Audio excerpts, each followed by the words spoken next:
Hey, what's up, YouTube? This is Cardboard Coach Neil. Just wanted to make a quick video. Hopefully quick, 15 minutes or less. I'm going to try my very, very best. I haven't done channel shout outs in a while, and I'm going to name 5 right now. I believe all of these have been creating content for under 6 months. JW's Dugout. He's been on a couple collaborations, puts out some great stuff. I'm going to talk about his dilemma in a second. Also, Phil Necro fan 35. As you can guess, he's a Phil Necro collector. Among other things too, just shows cards, talks about the cards, tells a little story, boom, boom, boom, nice, short and sweet. It's good stuff. I recommend you check him out. Ross loves cards, and also Pine Tar baseball cards. Ross and Chris. I had the privilege of meeting both of those two fine gents on a streaming chat, I guess, for lack of a better way to put it. A couple weeks back, maybe a month. Who knows, recently. But yeah, good stuff. I'm going to put links to those channels in my description, so make sure you check them out. Watch some videos. If you like it, maybe you subscribe as well. But JW's Dugout was talking about projects, and he was talking about being all over the place, which, many of us can relate to, and this and that. And, it's good to have projects, in my opinion. You work on a few things. Maybe you give up on some, start anew. It happens. If there are tougher projects, maybe you keep an eye out for those with eBay searches or whatnot. But yeah, it's fun. It just got me starting to think about cards. And the real reason I think for the video is someone whose name and channel I don't think need any introduction. And that is John, the 3D80s Kid. And John puts out great videos, very creative, super engaging, a lot of good collaboration works. He's one of the 4 collectors which does great stuff in and of itself. But John, I don't know if he's the content director or anything like that, but he puts out some good stuff. I really enjoy watching his stuff. And hopefully, by the way, John, if you are watching, hopefully that 5 cards every collector should own comes back. If those of you have thought about doing it and the opportunity presents itself to be a guest on his show, do it. It's fun. It was a lot of fun when I did it, and looking forward to seeing if that content comes out. But John, by the way, speaking of his content, great show with Aaron of Value Vintage, Jake Wax Packs Wisdom, and John P. Collects. I think this was Sunday night. Maybe it was like a live. I was not able to catch the first part of it and had to leave early, but I watched it the next day, or maybe over the next day or two. Good stuff. Again, if you want to see some great cards, check that one out. I'll put a link to John's channel as well, just so you can just hit it if you aren't subscribed. And if you aren't, you should be. There's no question. But in a recent video he was talking about SGC. And behind him are a plethora of SGC graded cards. He is like myself. I think there's a preference. I won't speak for him, but for me, there's a preference for the tux versus the PSA slab. And in that video, he pretty much talked about the 5 stages of grief. And I went through them as well. And it kind of hit home, because that's kind of how I've been over the past couple of months when it came to the SGC news and speculation and all that chatter. And there was a lot of it. It seemed like every time I put YouTube on, there was more and more speculation and doom and gloom about the tuxedo. And Unfortunately, I think right now I am in the acceptance stage, whatever you want to call it, of those 5 stages.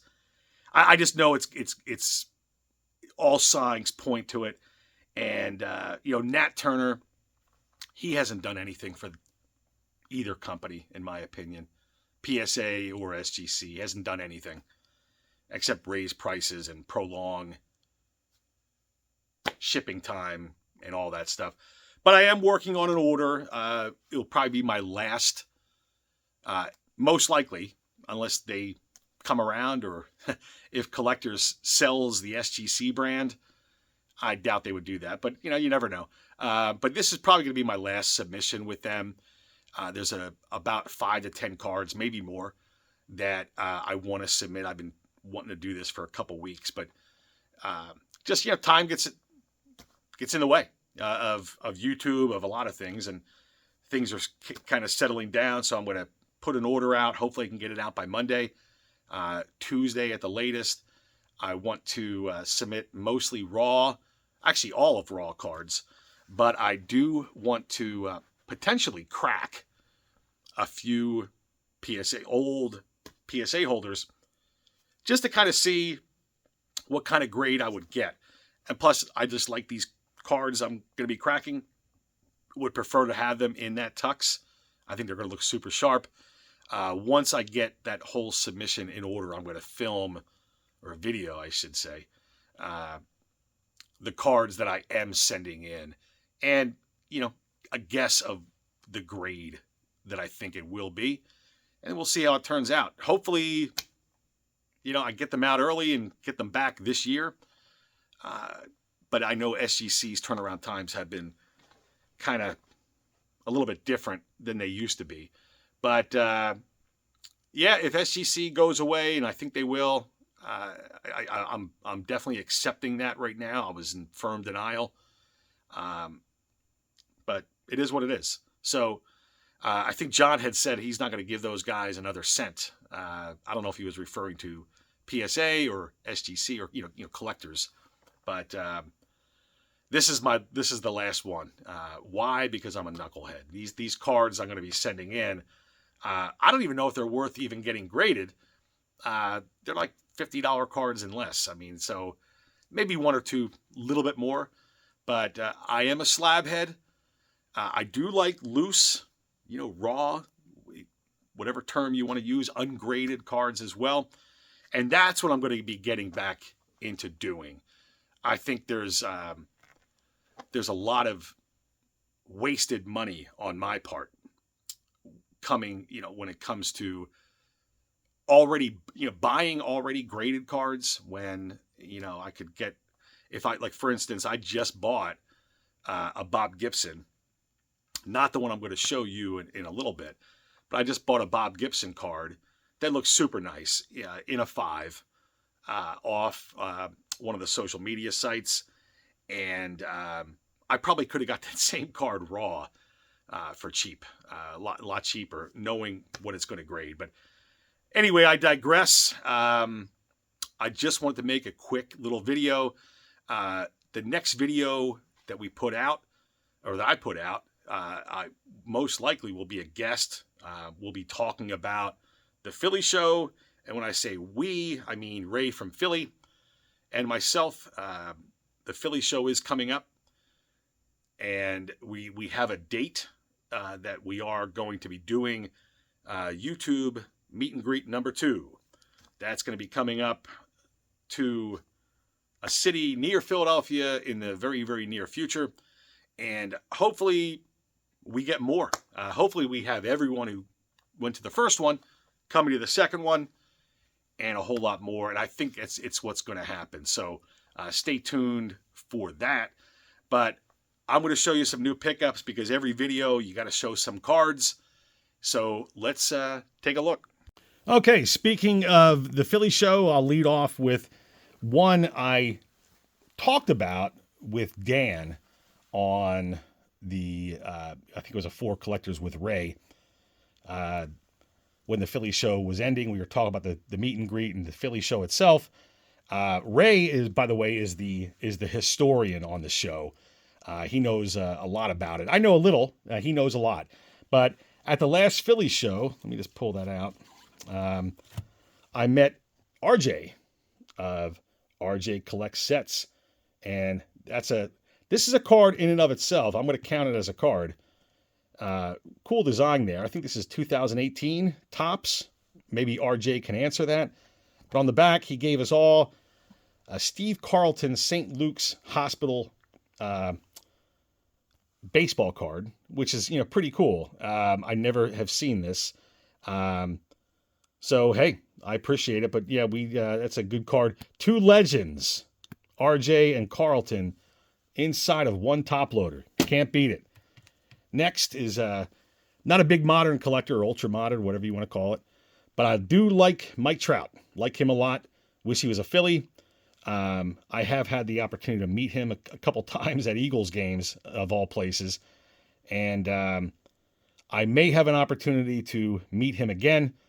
If I do, hopefully, maybe I bring this card and have him sign it. But I'll probably forget. But this is a 2012 Topps Museum. Love this issue. Had to pick it up. It's just a cool looking card. Really, really nice design and exceptional cardboard stock. It's very, very impressive. A couple 72s. Let me see here. I got Vada Pinson. Real nice card. And Tony Oliva. These are just, fantastic. It's just such a funky issue, this 72 Topps. And the colors really just pop on these things, like almost to a degree where you got to put blinders on. But I love these cards, and these are real nice examples of two Hall of Fame players. Adding to my Dallas Green Topps run, I have the 60. I have that actually autographed, the 1960. And I have the 65 and 1960 Leaf. So I just need the 61 and 62 Topps to have the Dallas Green run. And all you Philly fans know exactly who Dallas Green is. One of my favorite sets of all time is the 77. And I have that. I put that set together. That was the last set. And I put that together, I don't know how long ago, 20 some years ago. And it's in very good, probably near mint plus type condition for the most part. Which means nowadays, if I got them graded by PSA, they'd come back as 3s and 4s. But I digress. These are O-Peaches. Got Minnie Minosa, Reggie Jackson, George Brett, and the Cobra. And the backs are similar in design, but it's just a different type of color or surface. They're just different.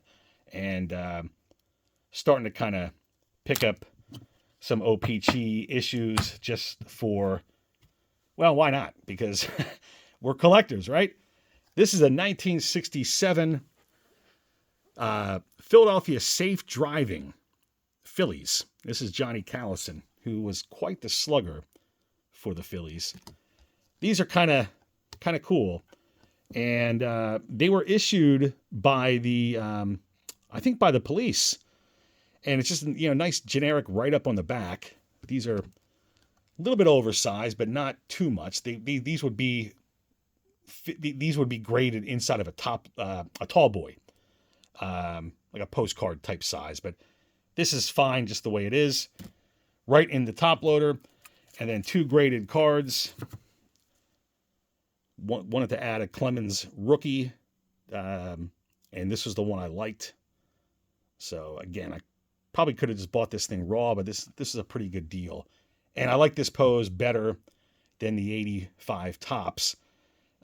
Just a better issue as well. This is the 85 Donruss. And look at this card. 65 is a great set.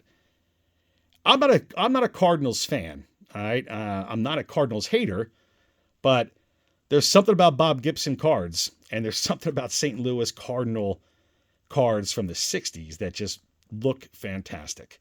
It's kind of like the Braves of the 50s, in my opinion. And this is a great pickup.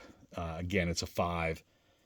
Back in the day, this probably would have been a PSA 11, but they grade so different nowadays. Nice blue back. So there you have it. Hey, thank you for watching. You guys take care.